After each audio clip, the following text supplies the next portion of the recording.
Let's call the hearing back to order. It's been wonderful. We are into our last 50, 60 minutes of it, and it's, again, an honor to have chaired it, and all of my members who've been invited to come, we appreciate your time as well. Many have said they appreciate our time, and we think it's a mutual thing, because in Congress, you can only be good at a couple things, and those are your major two committees, and you rely on others to help you get through the mirage of all of the rest of it. So this is new for many of us, and we appreciate you very much. We thought in this last hour or so that we go back to the panel first. If you have any comments that you'd like to make, then the members will question, and then the members will have closing remarks. We'll try to make time for that, and if you'd like to make a closing remark as well, we'll do that. I'd like to start off with this session with one question for all of you, experienced men of this government and otherwise. Why do you believe today and 30, 40 years ago, the military primarily has suppressed the whole idea of what might be unidentified flying objects or extraterrestrial?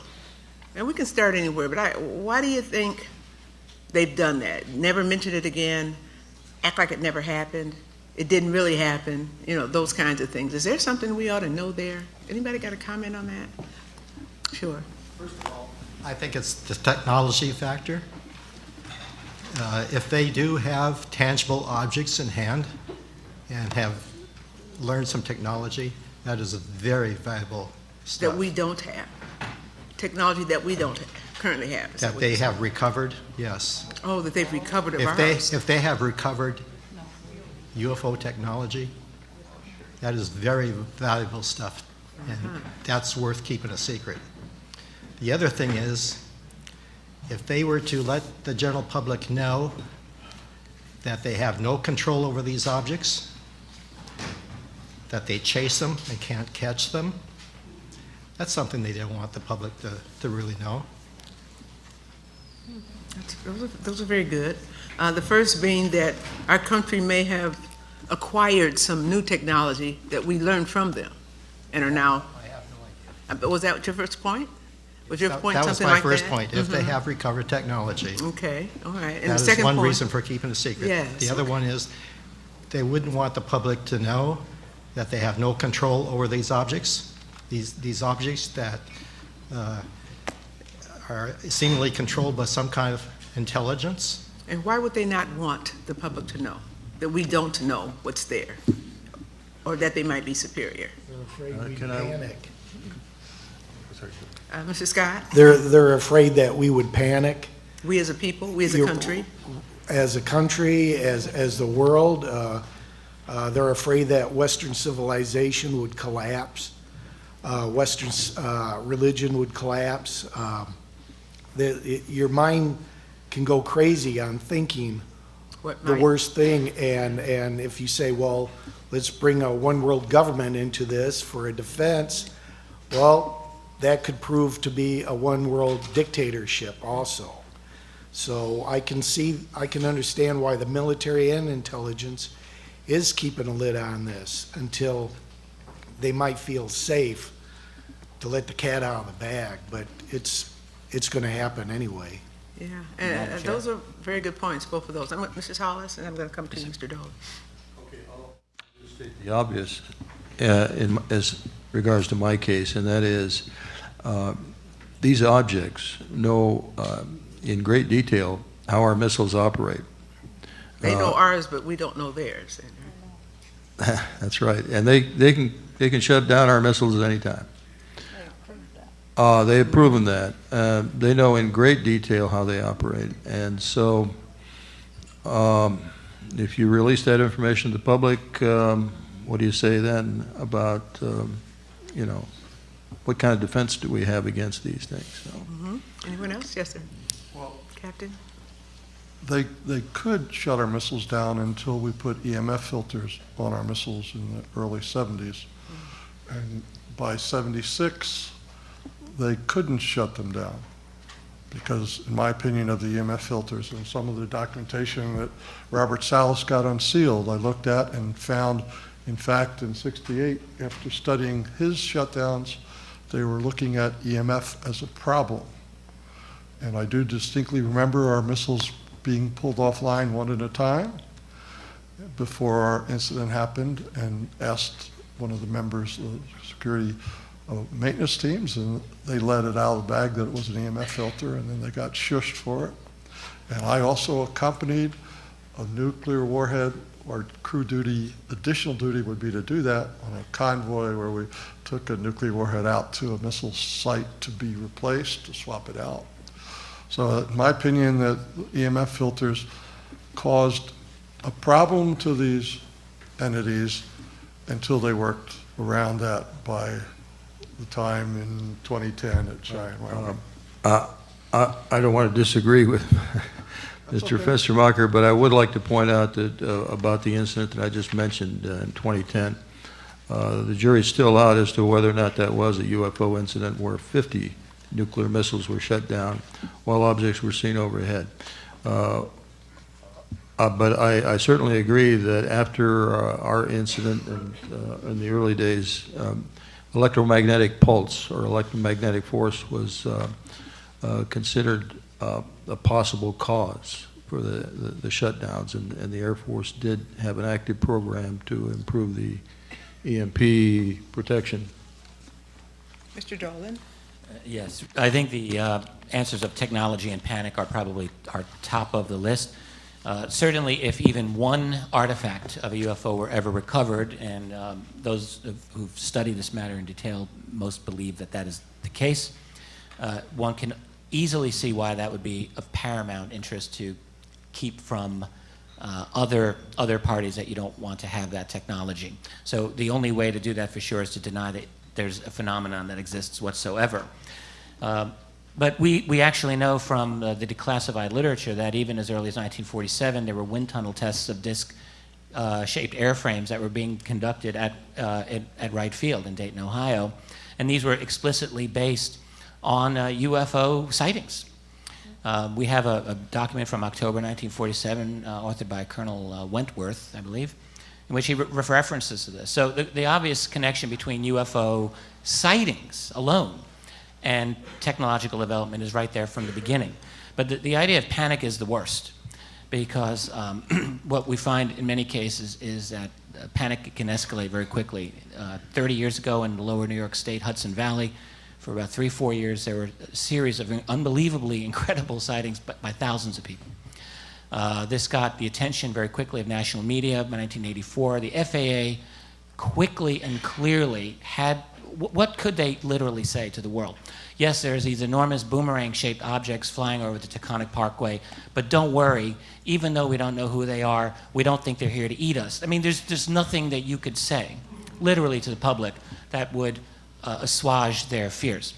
In 1997, over Phoenix, we have the incident of the famous Phoenix Lights, in which Governor Fife Symington, at a press conference a few days later, brought out a big guy in an alien costume and basically threw cold water over the whole thing, ridiculed it. 10 years later, Governor Symington, at this national press conference in 2007, said, not only did we have to do that to prevent public panic, which was in danger of escalating greatly at that moment, but I myself saw the object in question, and it was unbelievable, and he offered his strong opinion, he's an experienced pilot, by the way, that this was not anything from our civilization. I've had an opportunity to visit 3 or 4 aircraft carriers that 100 or more planes can fly off of in my defense experience. And the young men and women on ship who, nuclear submarines, I might ask, aircraft carriers as well as nuclear submarines. I've seen the nukes lined up on the submarine, I don't know, 50, 100 deep look like, in rows. We are supposedly the defense country of the world. If there's something in our atmosphere or in the world that may question that, it seems to me, this member, that we need to take a look at it. If they wanted to blow us up, seems like they'd have done it 20, 30, 40 years ago. Maybe they want to coexist. But to not even begin to, whatever, you guys got more intelligence than I have. It's just the wrong way. I mean, there won't be a world. Who wants that? Then my last one would, at this time, would be the press. The press. Very, very powerful. Do any of you know of any occasions where the press might have been, I don't know, caused to go one way or the other, positive or make joke of it or all? Captain Salas? Thank you, Ms. Kilpatrick. In 2004, I was contacted by the Peter Jennings group, who's putting together a UFO special, and flown to Dallas, Texas for about 2 or 3 days. They interviewed me for a couple of days, got a lot of footage, said I had great testimony, and they were going to feature my testimony on their special. With a week before that special, the Peter Jennings special on UFOs was to be broadcast, I got a call saying that they wouldn't be using my interview. There are other members here of the audience that were also interviewed for this, but to me, they gave me no reason, and so I'm just suspicious that somebody got to them and did not want this story out. Anyone else have any press out? Well, before we go to the members, does anyone else at the table like to make a final statement as we go through? It may not be your final, because we're going to interact a little while longer. But if you want to add something at this point, otherwise I'll go right. Mr. Scott, Sergeant Scott.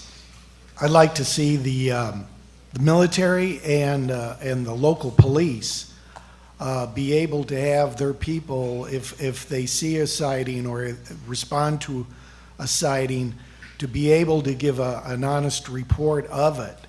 Because if it's a lie, if it's a joke, and that it's very easily to find that out quickly. And if it's not, then what we're doing is gathering more intelligence information on a possible friend out there or a possible enemy, and the more information we gather, the better it is for us. And right now, the police department, my brother's a retired policeman. They would send a rookie cop out to investigate. They didn't want to do it. They would laugh about it. But once he found out I was coming here, then he got more serious after all these years, and they told me he believed also. Very good, thank you. Are you yearning, sir? Okay, let me then open it up to our members for our final, or we can have some dialogue for a little while. Let me start with Congressman Bartlett. Thank you. I've been looking at some of the press clippings from yesterday's session, and the government has been quite successful in relegating this issue to the lunatic fringe. I have but one article, I have several articles, I'm going to comment on only one of them, and I really don't know where it played. It says the mock Congress hearing on aliens is heavy on real-life Mulders and not Scullys. I had no idea who Mulders and Scullys were until I read it. But apparently, in the X-Files, Agent Fox Mulder believes in all things, little green men, Roswell, men in black, whatever, and Agent Dana Scully believes in science. Scully forces Mulder to find hard evidence that there's a massive conspiracy to cover up aliens' existence. The problem with this week's alien panel, that we're an alien panel now, at the National Press Club, is that any of the participating members of Congress who might naturally be a Scully have been incented to suspend their disbelief because the Citizen Hearing Foundation is paying them $20,000 plus expenses to listen to the testimony. That's just insulting that we can be bought for $20,000. That's ridiculous.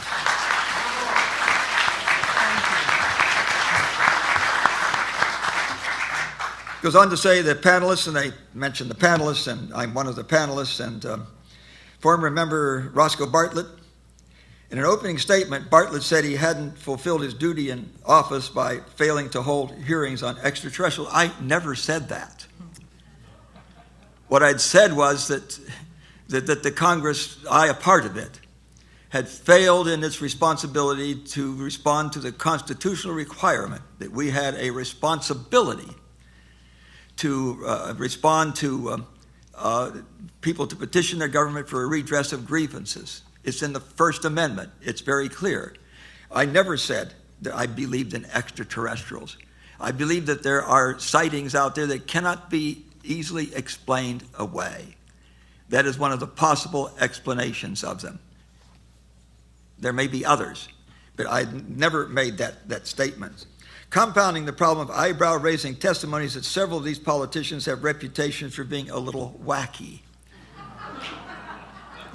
What is that in? What's that? And when it comes... I don't know who said that.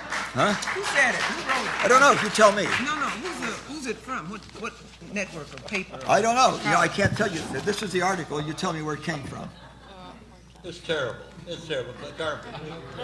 Yeah. I want to read on. Bartlett has... this is why I'm wacky.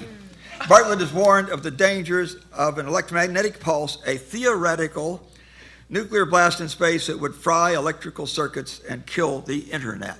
This is not theoretical. We did precisely that in 1962 over Johnston Island. It's called Starfish Prime, and it shut down we didn't have any electronics in 62. It shut down electrical equipment in Hawaii 800 miles away. The Congress set up an EMP commission. It functioned for 8 years, for 4 Congresses. It was chaired by Dr. Bill Graham, the science advisor to President Reagan. Johnny Foster was on it, the father of most of our nuclear weapons. Dr. Joan Woodard was on it. She is the deputy director at Sandia Labs. And Dr. Lowell Wood from Lawrence Livermore was on it. This is the person that Tom Clancy told me, in his view, was the smartest man hired by the U.S. government. That commission functioned for 8 years. As a result of their functioning, the Pentagon has set up a permanent commission, a permanent panel, task force on EMP. John Kyle has made a statement that says that this is one of the few, as a matter of fact, I think it's the only event I know of that could end us as a sovereign nation. You can read his comment on that. You know, I'm just insulted that the press does this. You know, these statements have no basis in reality. And I want to point out something else, how successful they've been. Here is a fact sheet that is put out by the Air Force. And it's about unidentified flying objects in Air Force Project Blue Book. They did everything they could to debunk 618 sightings, but 701 of them, they could not find any way to rationalize it away. That's a pretty large number. And then they make 2 statements. You know, one thing they say is that there was never any indication of threat to our national security. Then why in heck the classification, the secret classification, if there's no threat to our security? Those 2 things are just mutually exclusive, aren't they? You can't say one and then not and say the other. They said there was no evidence submitted to or discovered by the Air Force that sightings categorized as unidentified represented technology developments or principles beyond the range of modern scientific knowledge. It reminds me of Goebbels in his statement, just say it often enough, no matter how big the lie, and people will soon believe it.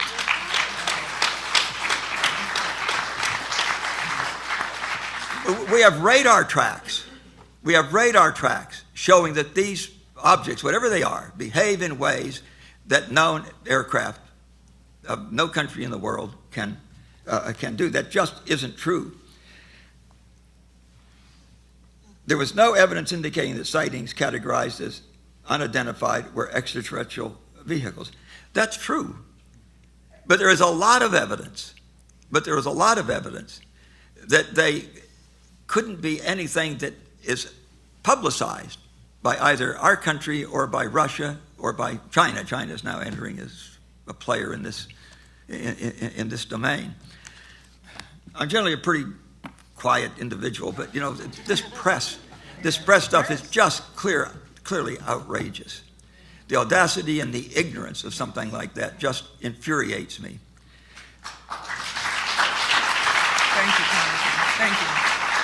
And then the same press that is ridiculing what we're doing today is totally silent when the Air Force puts out a fact sheet like this. that is anything but a fact sheet, because there are statements on it that are clearly not true. You know, there has to be an accountability for this, does there not? Thank you for holding this hearing. Thank you. Thank you, thank you. Congresswoman Woolsey. Well, I have a thought, and the thought is, once there can be disclosure about what is out there and what is coming in, and an understanding, which will take certainly hearings within the Congress and in the House and the Senate. But we have a big question, and that question is, are we doing this because we are going to arm space? And you know, let's just talk about getting rid of humanity in general. That will one more war, but it's up there in in space. We don't want to do that, and I just think this is the sneaky way to get there by not admitting that there's all of this challenge out there. And I honestly believe that the visitors, the UFOs, have shown us what they can do. I mean, they can turn off full nuclear sites, and they don't have. That's probably why we have seen less and less recently, because they've done what, you know, if humans can't figure out what they're capable of, then they don't need to show us any other way, because they probably aren't violent, because if they did what they're capable of, they'd probably be eating some of us, you know. But they're annihilating us, yes. And we don't, you know, come on. We need to talk about this. We need to be furious at how the press is covering it, and they will. But thank you, everybody. And we've got 3 more days of this, you know, so we'll be thanking, I guess, till the cows come home here. But we've got some work to do. And our world has some work to do, not just the United States of America. So thank you, Madam Chairman. Sure. Senator? Well, I'm sorry I ruined his afternoon because I brought the breast stuff to his attention. It's garbage. Your fault, it's garbage. huh? But does that surprise you? I would ask one question on the Peter Jennings. Did they go on with the show? Yes, sir, they did. They just took you out. They just took me out, and I Did think... they have any good evidence in the show at all? Not in my opinion. Didn't do the Good. topic. Okay, that's par for the course for mainstream media. He brought to my attention, so he's ruining my afternoon.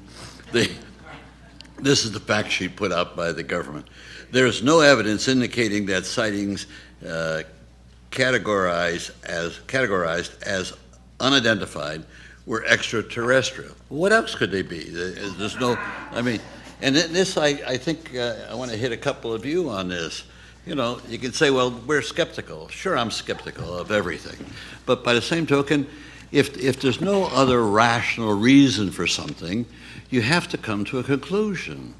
And the conclusion I can share with you, which is just logic, is if there's anything in this whole compendium of knowledge of UFOs, it's got to be what happened at Minot and Wyoming and so forth.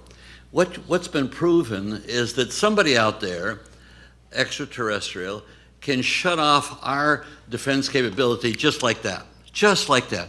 Now, how do you think that makes the people in Congress who are appropriating billions and billions of dollars for a defense system that doesn't work if you really push to shove?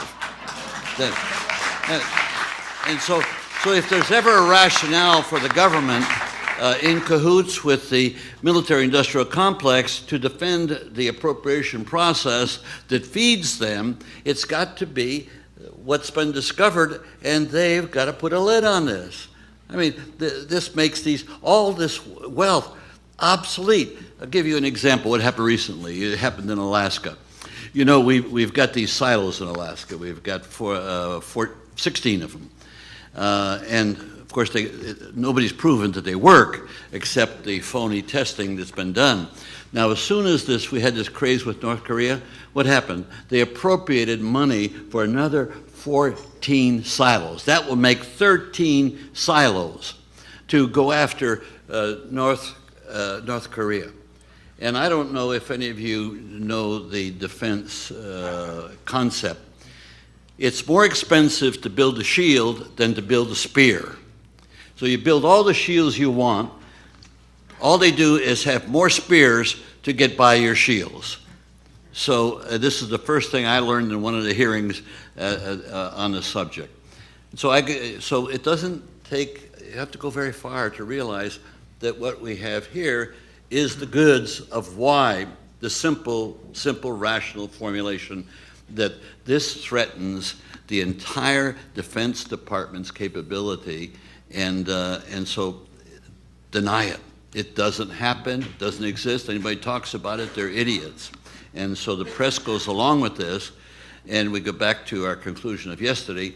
You know, I tried to conclude that we have a country ruled by juntas, military juntas in corporation, in cahoots with our corporations. But what's been raised, and I hate to monopolize it on, but maybe this afternoon is going to go too fast, but stop and think what we've concluded. That we're supposed to, now we didn't take an oath here. You took an oath, we didn't take an oath. But obviously you assume that all politicians are truthful. Well, that's a fair assumption. But let me point out to you that the hope is that we will go back to members of Congress and try to persuade them as to the knowledge that we've acquired. Well, I'm for one, will confess, I don't know anybody in the Senate that I could approach that could give me 5 minutes' time on this particular subject, before or after the hearing. But what this hearing has done is not so much that it's going to persuade Congress, it's the first step to persuading the American public, or getting information out to the public. And the world. And that's where I think the great benefit and the contribution made with this hearing.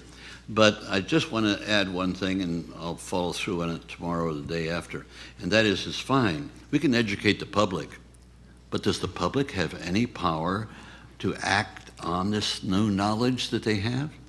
I don't see that. All they can do on election day is vote for people like us, who when we're there, don't pay attention to this. This is the problem we have. So I leave it at that. I was going to ask about the $20,000. They're complaining about $20,000. You know, this is 5 days, 8 hours for 5 days. You know, when the likes of these pundits go out and speak, they get $30,000 for an hour. They get $100,000 for an hour and a half. I mean, it's ridiculous that it took that this is raised by, and it was raised in an interview. Somebody raised it with me. And I says, well, what do you get paid when you're out on a stump? This was somebody from Fox. And he confessed, $25,000, $30,000 is what he gets for an hour.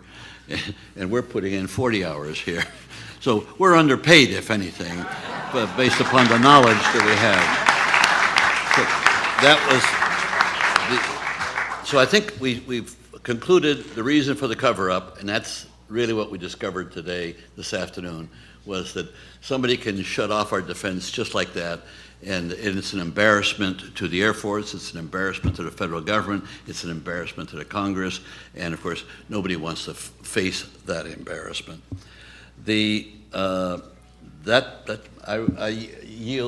reserve the balance of my time in case I want to come back. That's right, that's right. Thank you, Senator, very much. Congresswoman Hooley? Yes, thank you, Madam Chair. First of all, I'd like to thank our panel. You have been terrific. And anyone that wants to jump in and answer this question is, I'm originally from North Dakota. I'm very familiar with Minot. So I have a problem with understanding why anyone would go to Minot, but I'm sorry, that's not a good thing. I love you, North Dakota. But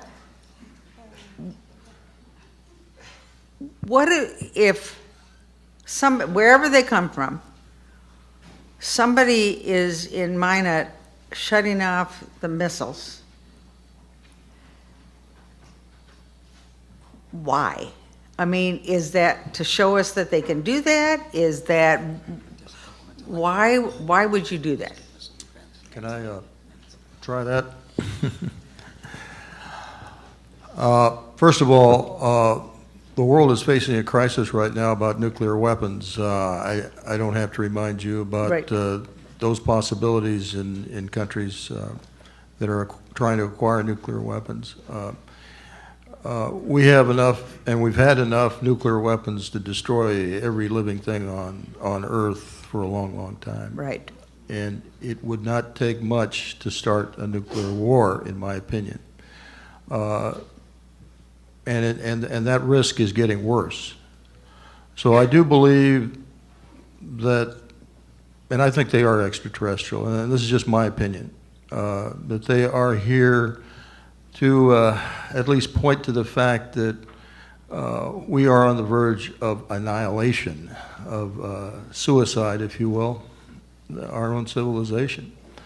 And they would like to see us get rid of these weapons. And that's the message I got from my incident. That's my own conclusion, Okay. that this was strictly a message. Get rid of your weapons. Get rid of those nuclear weapons. They are not weapons of war, by the way. They're weapons of mass destruction. Right. They would never be used in a real war because it would just be a complete suicide for civilization, like I said. Anyone else want to jump in? Yes. Sergeant Scott? Yeah, in June of 2001, President Bush came on scene on ABC News, and it was carried throughout the networks and in Popular Mechanics magazine. He had with him a general from the Air Force, and he was announcing that the general was going to be the head of a new military force called the Space Force. And they were going to build this force and also put a military base on the moon. Now, nobody questioned him on why, what was the purpose for that. But then September 11th comes around, the terrorist attack comes, this general is posted as the chairman of the Joint Chiefs of Staff, and the Space Force never comes about. The question I have still, why did he want to create a new military force for outer space unless there's a threat? We have one. We have a space force. It's in existence. And it's been written about extensively. It's there. Okay. Good. All right. Some acknowledge it and some don't, but your point's well taken, Sergeant. Black Ops? Black Ops is real. Well, Yeah, I know. you want me to answer that? No? No, I won't. No. No. Let me go to I'm sorry. He jumped in. Right, I'm sorry. You're absolutely right. Continue. It's your time, Congresswoman. I'd like to hear from you. I just said that what he's talking about is Black Ops. And I don't doubt that. But I'm concerned that they're trying to tell us. I don't quite totally agree with Bob, but I do agree with That's him. okay. I think they're at least trying to tell us that pay attention. You know, we have the power to do this. Be careful. You know, and one of my, I've got scenarios in my mind I've thought about this an awful lot. And one of my scenarios is perhaps, in fact, they've communicated with the leaders of the world and said, back off from this stuff, or else you're going to annihilate yourself. And maybe that's why we cut back some of our missiles. In other scenarios, do these, I'll call them beings, do these entities, are we aware of these entities enough that they can go public instead of saying, you can't handle the truth, we can handle the truth? And going public with an innocuous thing like harmless beings that are visiting us just to keep in touch and everything's fine? Or do they consider us a species like we consider apes a species, or dolphins, or perhaps rodents, or perhaps insects? So that sort of thing I don't want to know about. If it's just the fact that they're visiting and they're trying to tell us to watch out for nuclears, they can come forward with that. The government should come forward to let us know, to ease our minds a bit.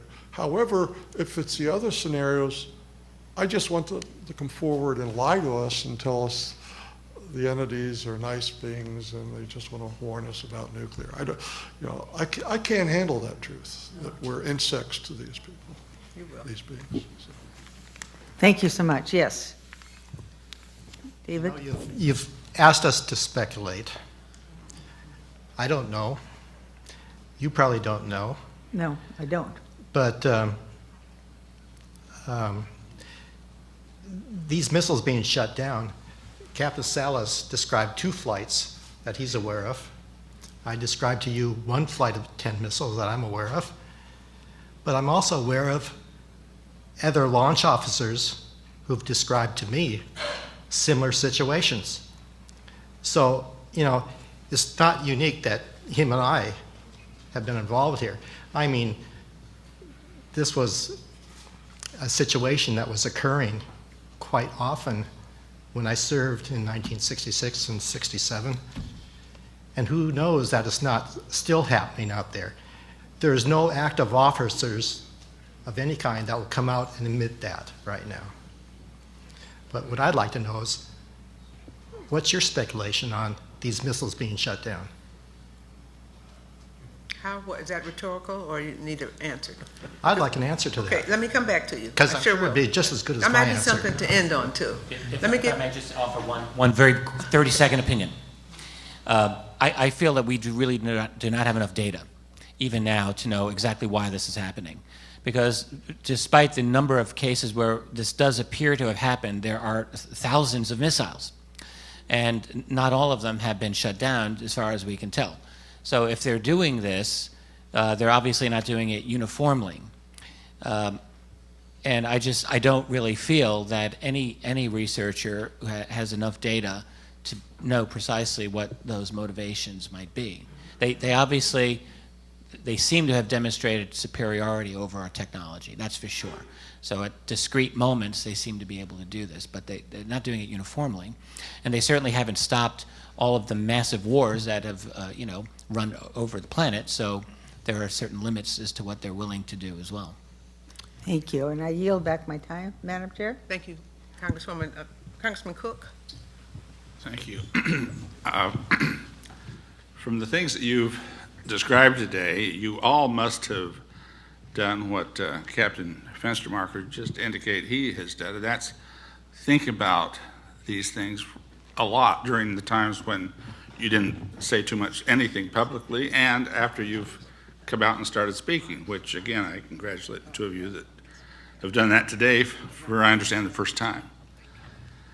So I think, I've got to say, I think your speculations are a lot more informed than what our speculations might be on this. So I'd like to start with Captain Salas, and each of you have also said, I think, if I'm wrong on this, correct me, but that you all complied as you were asked to do and required to do with the non-disclosure statements almost immediately after you described to your seniors in the military what you had just witnessed. Am I correct on that? Yes, sir. You didn't. See, I was involved in 3 sightings, 3 different bases, and not one time did I have to sign anything away. Okay, Sergeant Scott, I appreciate that clarification. But I'm right. For example, let's start with Captain Salas. You signed those. Absolutely, sir. Okay, so non-disclosure statement. Absolutely, and I think your reasons that you might give this committee, this panel, as to both legitimate reasons why you might have been thinking over the years or at the time that the Air Force might have asked you to do that, and the illegitimate reasons why they might have asked you to do that. You must have some idea on both sides of this. Why did they make you come in and sign that right off the bat? I mean, and why were they then, why were you then here, the whole culture was, don't talk about it or you're going to be in trouble. What were the legitimate reasons for that, if any, or illegitimate reasons for that, if any? I think I discovered the main reason, and that is this on? Okay. That the Conant investigation was ongoing at the time. Okay. And the idea of the Conant investigation basically was to give the Air Force a way out of investigating UFOs. And if they had allowed me to speak to the Conant investigator about my incident, and Mr. Fiegel and Mr. Mywald and Mr. Carlson, they would have discovered that this was really a serious problem. And so that, I think, was the primary reason they were so anxious to get us to sign these non-disclosure statements at the time. But that can also be very illegitimate, am I right? I'm talking about from the Air Force's standpoint. Well, if they were honest about this, Yeah, now, that would have been illegitimate. And my question is, what should they have done, and what should we start insisting the Air Force do? They should have been honest about it. They should have couldn't agree been more with straightforward honesty. about it and let the people handle it. This belongs with the people. The people should decide something of this import and not a small group of individuals in and out of government, which is what is going on right now. There is a small group of individuals inside government and outside government that are controlling this phenomenon. They're controlling the technology, they're controlling what's said about it, they're spreading disinformation about it, they are controlling the press, I think. And that's how they're keeping the ridicule factor going. Well, 1967 or 66, during your experience, that's 45 years ago. 46 years ago. Yes, sir. Mm-hmm. Why aren't they releasing some of these statements by now, if you have any reasons for it? I mean, I just want to, I want to understand this as best I can. There's no way to pry open a can unless you have the right tools to pry it open with. If you just want my opinion, I'll be glad to. Yes, well, that's what I'm asking. I just give want to you know an anybody opinion. else's opinion if you have one. I do think it's about power and greed. It is not about concern for public safety. That window passed a long time ago. But right now, because they have discovered so much about how the technology and many other things regarded to this phenomenon, including paranormal subjects like telepathic thought, things like that, which are part of this phenomenon. We didn't talk about it, but it is part of the phenomenon. And the abductions that are going on, another part of this phenomenon. This is such a complex thing that these secrets are so powerful that the men controlling this, men and women that are controlling this, I think the main motivation is power and greed. Captain Fenstermacher, we're going to ask you this then. You made the comments about the filters, and I don't know all the technical terms, but I was quite interested. The timing of those filters coming on to protect nuclear installations, and that was in the 70s, you say? Well, 74, 75. I would ask Captain Schindel and Captain Solison, isn't it likely or not that what you said to them, they believed you because they started building technologies to protect against the very thing you were witnessing about. Am I right on that? Well, sir, as Mr. Bartlett pointed out, it was well known that nuclear explosions produce electromagnetic pulse. But they don't just appear to the point where you need filters for the silos. Well, go ahead. Excuse me, I didn't mean to. There was a bench test done at Boeing on the logic coupler, and it was shown in this bench test that at a certain frequency of EMP injected into the logic coupler that the coupler would be disabled. So they had that evidence. And so there's no doubt in my mind that one reason they tried to protect the missiles from EMP was nuclear explosions, but the other was as a result of the incident that I just described, to help protect against UFO disabling the missiles. But of course, they knew But that. whether or not it was successful Okay. is another question. Okay. Gentlemen, would you yield for just a moment? Oh, certainly. I just wanted to make an observation about that. We have, using these bench test facilities, several times noted deficiencies in our ballistic missile system, and we have corrected those. The last time we tested and the last time that we found deficiencies and fixed them, we never tested. We don't know whether they're fixed or not, but neither do the Russians. And so there's that big question, and that's how we left it. They aren't so sure what they'll work. We aren't dead sure they will work, but if there's any question about whether they will work or not, the mad philosophy still is operative, isn't it? Okay, I appreciate that. And also just wanted to quickly ask then, so it's a little bit unclear in your mind, Captain Salas, Captain Schindel, that these filters that came in the 70s that were described here today, that they could have been brought forth by the Air Force because they were finally getting to something they felt had occurred as early as or that they knew about as early as the 1950s, or something they might have experienced from the testimony. It could have also been what you had told them. Either one, maybe. Or is that? Yeah, well, and I know I'm kind of into the weeds on this a little bit, and I apologize for that, but I just wanted to know whether, I mean, it really struck me when I heard Captain Fenster talk about the shields and the filters, that they had to have believed your testimonies and what you said you saw that day. They had to know that something was definitely happening, and then to keep this silent for 46 years, as we've talked about. You know, I wasn't sure about this whole truth embargo even a few days ago, but this truth embargo indeed needs to start coming down.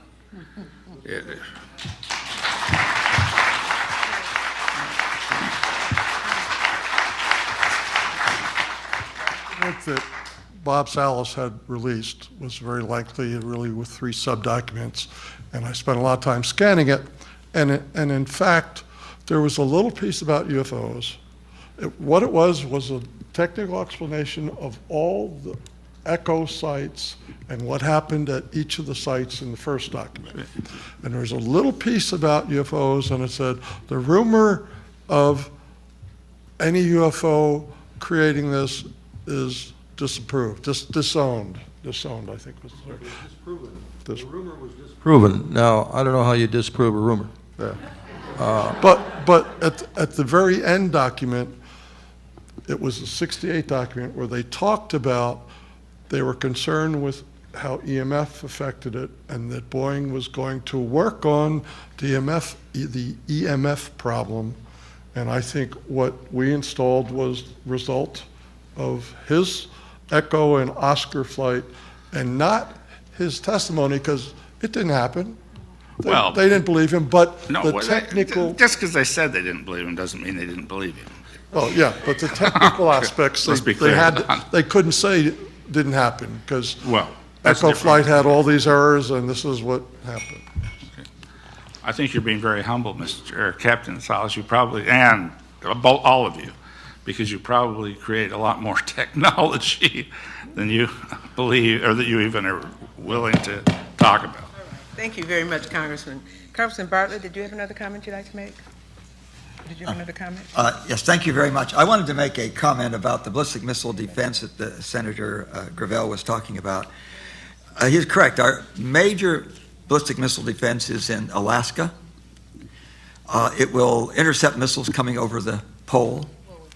Most of our potential enemies, the shortest route to get here is over the pole. In my judgment, I hope it will never be used.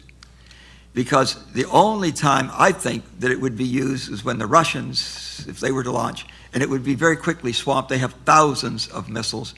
If we're lucky, we'd take out the first half dozen or so, and that's it. This system is really made to defend against countries like North Korea and Iran.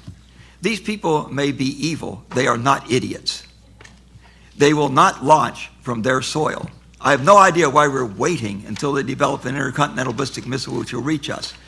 They know that we will know from where it was launched, and they know that within about 30 minutes they will be vaporized, the whole darn country. They're a huge threat. But the launch will not come from their soil. It will come from somewhere in the ocean. We have big coastlines, essentially totally unprotected. And they will not be protected. Even if we decide we need to protect them, they'll not be protected for years. And that's where the real threat comes from. And I think that the monies we have spent on our ballistic missile defense in Alaska are wasted monies, because we cannot protect ourselves against Russia. In my judgment, they're the only country that would ever come over the pole. Because if you have 100 weapons coming over, you know darn well where it came from. No one else has that many. So you know very well where it came from. It came from Russia. So they have no reason not to come over the pole. No one else has very many weapons, and they're not going to launch from their soil, because they know that, with our triad, with our submarines and so forth, they know that within about 30 minutes we would vaporize them. Do you think they would do that? That they're a huge threat, but it's from the ocean. It is not from their soil. Thank you. Thank you. That was rhetorical. You don't feel compelled. Okay. Let me get up. Sir, Senator has also want to make a final comment. Oh, you? Senator? Oh, no. I want to follow through with that. Captain, you made a challenge to us to respond. Would you repeat that challenge? Well, you asked us to speculate on the reason. No. You were asking us something that Well, I asked you right back. What's your speculation? Well, here, you were wondering whether or not we have forces in space. What do you think that all of these weapons are, ICBMs in Alaska, are about? You think they're about Korea? He's mentioned possibly Russia. They're not about Russia. We can, with our submarines, one submarine can hold, which has got over 250 warheads. We can hold any people in the world hostage. Did you not notice a year ago, it's within a year, that the United States had a satellite and we let it come to Earth, and before it came into the atmosphere, we shot it down to make a demonstration that we have the capability of shooting down satellites in outer space? Do you recall that? Okay. Do you recall that 6 months later, the Chinese did the same thing to tell us tit for tat, you can do it, we can do it too. And what country, and of course, the amount of money we're spending to weaponize outer space is the supreme idiocy of the American government. Because we are the most vulnerable. If you talk to any scientist, any explosion in outer space, who's got the most satellites? I mean, you had to wipe out our whole communication system. You had to wipe out our economy. We're all dependent on satellites. So this is the kind of leadership and the appropriations that go forward in this idiocy. And now when you talk about, you get a president of the United States when we cut back, 100 nukes, and the Russians cut back 100 nukes, and we're breaking each other's arms, patting each other on the back. Just think of the insanity of targeting Russia and China today. Our banker is China. Russia, all they want to do is sell gas and oil to Europe so they can live well. And so it leaves you with the question mark, and this goes back to maybe and I'll end on this. You can be suspicious of what we don't know. But what we do know is so horrifying that you don't have any room for suspicion. It's a fact. And thank you very much for your testimony. I really enjoyed it. Thank you very much. Thank you. I'm going to take the prerogative of the chair and just thank you all once again. We've had a wonderful day, from bent waters to nuclear and all that you've done. Tomorrow promises to be the day 3 with Roswell and others we are anticipating. we have thoroughly enjoyed you as presenters, as an audience on the subject. I don't think we can solve it all tonight. You guys are light years ahead of most of us on it. But do know that you have our ear and that we look forward to working with you. Just know that your written testimony will become part of our permanent document, and this committee is adjourned.